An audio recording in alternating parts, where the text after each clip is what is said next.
¿Qué es la medicina integrativa de precisión y en qué se diferencia de la medicina convencional? Unas breves pinceladas para que la gente pueda entender de lo que vamos a hablar. La medicina integrativa es un concepto que incorporó la OMS, creo recordar, sobre la década del 78 del siglo XX, 1978, por ahí, por esas fechas, que era el recoger todos los componentes de todas las medicinas ancestrales, tradicionales de todo el planeta, para poder integrarlas y unirlas a los componentes o a los conocimientos de nuestra medicina convencional. Más actualmente, hace un año o dos, el Ministerio de España acepta e incorpora dentro de la cartera de servicios la estructura o el concepto de medicina de precisión, que es aquella medicina orientada a individualizar el tratamiento en todo y cada uno de los pacientes. De hecho, hace esta semana exactamente se ha incorporado la posibilidad, que ya lo teníamos en la medicina privada, se va a incorporar en la sanidad pública, la posibilidad de hacer estudios genéticos que nos permitan poder adaptar el medicamento, la posibilidad de un medicamento, la concentración y la dositerapia a cada uno de los pacientes. Y eso de manera gratuita en la cartera de servicios de la medicina pública. Entonces, estamos ante unos avances en el ámbito de la aplicación a la salud muy importantes. Desde luego, yo creo que efectivamente es un paso de gigante porque nos permite, como tú bien dices, individualizar la medicina a cada paciente de acuerdo a sus necesidades y a su background genético. De hecho, son noticias excepcionales y además, bueno, pues como decías, tenemos esa pequeña pincelada de actualidad que es de muchísimo interés. Y siguiendo un poquito en esta línea, Pedro, quería preguntarte un poco, bueno, has recogido algunas de ellas, pero te voy a pedir que enfaticemos o que destaquemos las principales ventajas que nos aporta estudiar la salud de un paciente con un enfoque integrador. Entiendo, evidentemente, que se trata pues, de un plan, como decíamos, individualizado para cada paciente, pero podríamos inferir una serie de pautas o una hoja de ruta orientativa. Sí, una de las cosas que nos encontramos en la medicina de los últimos 120, 140 años es una característica habitual de la presencia de un diagnóstico. Un diagnóstico y una serie de algoritmos y protocolos donde se da una serie de silogismos, bien, de tal manera que cuando se dan una serie de características, se le da el tratamiento X, el tratamiento Y o el tratamiento Z. Pero no se suele salir de ese ámbito de intervención.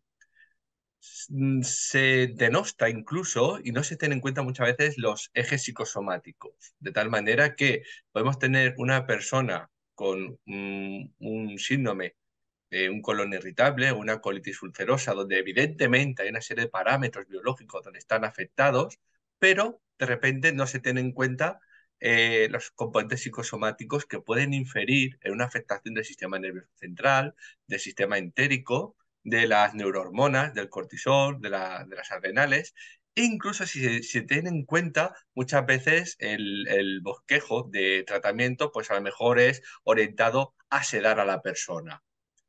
No digo a lo mejor un abordaje ya como podemos hacer integrativa, pero qué menos si está denostado y no está correctamente abordado el trabajo multidisciplinar en los pacientes. Por ejemplo, el poder trabajar dentro del grupo con salud mental, con el psicólogo, con enfermería, con el fisioterapeuta, en un auténtico abordaje interdisciplinar.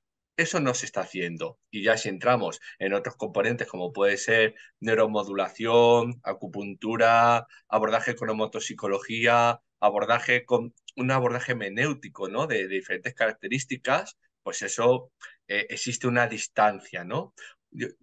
Yo, una de las cosas que, por ejemplo, para mí es súper importante es el poder llevar a cabo una entrevista, una correcta anamnesis. Porque una pregunta tan curiosa como ¿a qué hora te despiertas por la noche?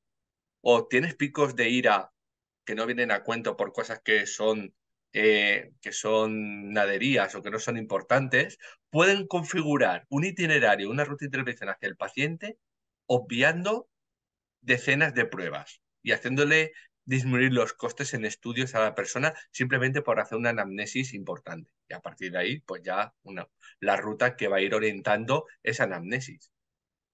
Perfecto.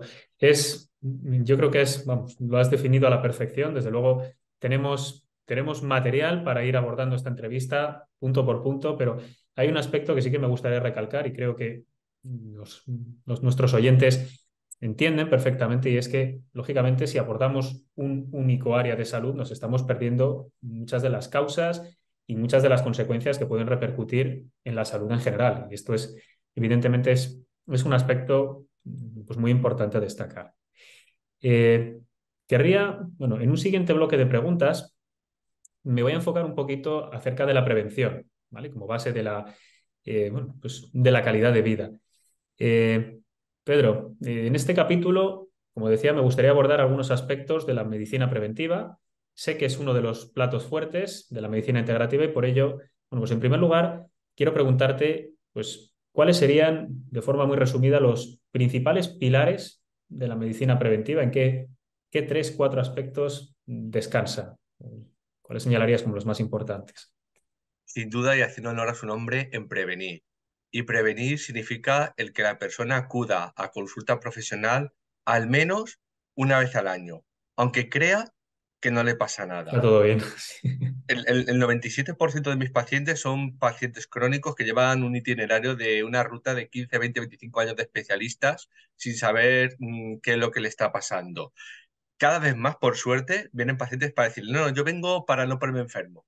Bueno, y yo de repente me abro de alegría y digo, no me lo puedo creer. Cada vez más. Bien, entonces, a partir de ahí, sin duda, la auténtica prevención se hace con la alimentación, con el ejercicio, con un correcto descanso y además con el cuidado de las redes familiares y de las redes sociales. Ojo, y cuando hablo de las redes sociales no hablo del Instagram ni de TikTok, sino de nuestro núcleo cercano con el que nos relacionamos. Básicamente, eso que es el motor de la medicina preventiva está siendo el motor de la enfermedad, porque justamente todo eso que deberíamos cuidar es lo que no hacemos y por lo cual enfermamos. Una mala alimentación de muy pobre y escasa calidad, una ausencia de ejercicio con incremento del sedentarismo, una ausencia o un mal descanso y una falta de vínculo y contacto con las redes familiares. Por lo tanto, son las dos caras de la misma moneda.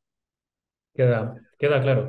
Sí, desde luego me ha gustado mucho un aspecto que has recalcado y es ese cambio de paradigma entre, decías, bueno, es que realmente y lo que deberíamos esforzarnos es precisamente trabajar la prevención y no esperar a estar enfermos para realmente pedir una consulta, sino previamente ese paso. Bien, has mencionado yo creo cuatro pilares, tres, cuatro pilares muy importantes. Vamos a irlos desglosando a lo largo de la entrevista. Sabemos, bueno, hoy en día muchas patologías, bueno, se manifiestan en un momento determinado. Previamente pueden haber dado ciertos signos o señales perceptibles y otras veces, pues, no tanto. Eh, Conocemos también la existencia de factores de riesgo, polimorfismos, condicionantes, genéticos, pero querría preguntarte, Pedro, si consideras importante la realización de test, pruebas diagnósticas para enfocar la prevención de estas enfermedades. ¿Qué nos puedes contar? Nos has dado ya algunas ideas, pero quiero ahondar un poquito en este aspecto. Sí, sí, hay cosas que son incuestionables. A pesar que el siglo XX lo tenemos ahí, aquí, que miramos y está ahí, realmente apenas han pasado 2 décadas del siglo XX, ha habido unos cambios abismales en nuestras estructuras fisiológicas, en la forma en la que no solamente vivimos la salud, sino también nuestro día a día. Entonces, ojo, desde un punto de vista ético, tampoco es una cuestión de eh, medicalizar a la persona con una serie de pruebas que puede ser que a lo mejor puedan ser que se activen o no se activen, por ejemplo, en el ámbito de los polimorfismos, pero al igual que hoy en día, quizás si me preguntaran hace 30 40 años, hubiera dicho que no veía necesario suplementar a la persona aunque no esté enferma, hoy en día digo que no solamente eso, sino que tenemos que estar haciendo estudios analíticos desde desde lo más joven posible. Me explico, nosotros llevamos dentro de Clínica SUME, llevamos programas sociosanitarios, donde llevamos programas de enfermería escolar. Bueno, es increíble la cantidad de niños a partir de 3 años. Yo sé que esto que voy a decir es muy severo y va a generar mucho impacto, pero yo de verdad que a mí se me cae el alma. Cáncer, diabetes, tiroides, hablamos de niños de 3 años, ¿eh? Niños de Sí, 4 años. sea enfermedades de todo tipo, sea cuadros de síndromes genéticos. Bueno, es horrible. Yo creo que hace 30 o 40 años eso no existía. A partir de ahí, si esa es nuestra futura humanidad y ya empezamos así con esas edades, imaginemos. Tienen que Yo estar tengo ahora igual. mismo gente que con 20, 25 años tienen edades biológicas como si tuvieran de 70. Es decir, sin duda nos encontramos en que esta enfermedad silenciosa que estamos viviendo como humanidad y que es una auténtica pandemia, no está siendo correctamente señalada.